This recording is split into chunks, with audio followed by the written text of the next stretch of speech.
নমস্কার, পাবলিক নয় পর্দায় আরও একবার প্রত্যেককে স্বাগত জানাই। এই মুহূর্তে এক বিশেষ খবর নিয়ে আপনাদের সামনে উপস্থিত হয়েছি। টাকা দিতে অস্বীকার করায় আহত এক ব্যক্তি। ঘটনা কোষবাগান এলাকার। জানা যায় সোমবার রাতে পার্থকর নামে এক ব্যক্তি অন্যান্য দিনের মতো কোষবাগান স্থিত একটি কাপড়ের দোকানের সামনে ঘুমোচ্ছিল।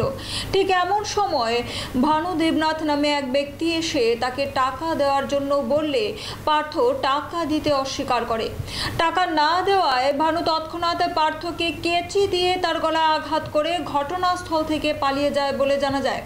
খবর পেয়ে পুলিশ এবং ফায়ার সার্ভিস ঘটনাস্থলে আসে এবং আহত পার্থকে আইজিএম হাসপাতালে নিয়ে যায়। প্রাথমিক চিকিৎসার পর তার অবস্থা গুরুতর হওয়ায় তাকে জিবি হাসপাতালে স্থানান্তর করা হয়। বর্তমানে সে জিবি হাসপাতালে চিকিৎসাধীন।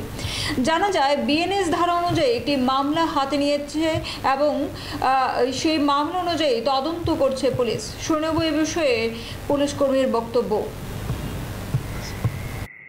আমাদের কাছে একটা খবর আসে যে ফায়ার সার্ভিস একটা আহত লোককে কোষবাগান এলাকা থেকে শিফট করেছে আইজিএম হসপিটালে। এই খবরের ভিত্তিতে আমরা ঘটনাস্থলে আসে জানতে পারি যে এখানে পার্থকর নামে একজন লোককে ভানু দেবনাথ একটু আঘাত করেছে এবং তাকে আইজিএম হসপিটাল থেকে এখন জিবিতে রেফার করা হয়েছে। আমরা ঘটনাটি দেখছি।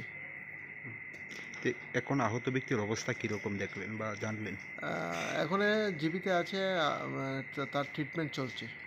প্রাথমিক তদন্তে কি পেলেন, মানে আশেপাশে সিসি ক্যামেরা ফুটেজ বা সেই সম্পর্কে কিছু পেয়েছেন আপনারা? না, এখন পর্যন্ত কিছু পাইনি।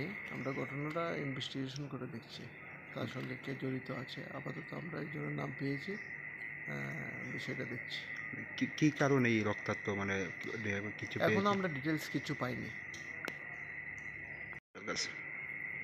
আমাদের কাছে একটা খবর আসে যে ফায়ার সার্ভিস একটা আহত লোককে কোষবাগান এলাকা থেকে শিফট করেছে আইজিএম হসপিটালে। এই খবরের ভিত্তিতে আমরা ঘটনাস্থলে আসে জানতে পারি যে এখানে পার্থকর নামে একজন লোককে ভানু দেবনাথ একটু আঘাত করেছে এবং তাকে আইজিএম হসপিটাল থেকে এখন জিবিতে রেফার করা হয়েছে। আমরা ঘটনাটি দেখছি।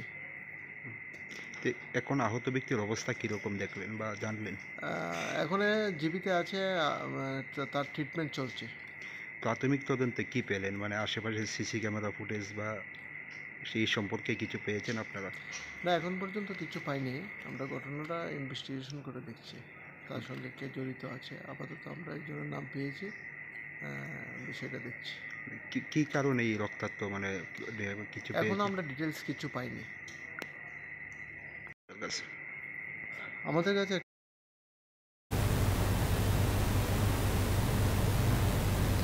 ফিরছি একটি ছোট্ট বিরতির পর। ততক্ষণ পর্যন্ত সঙ্গে থাকুন।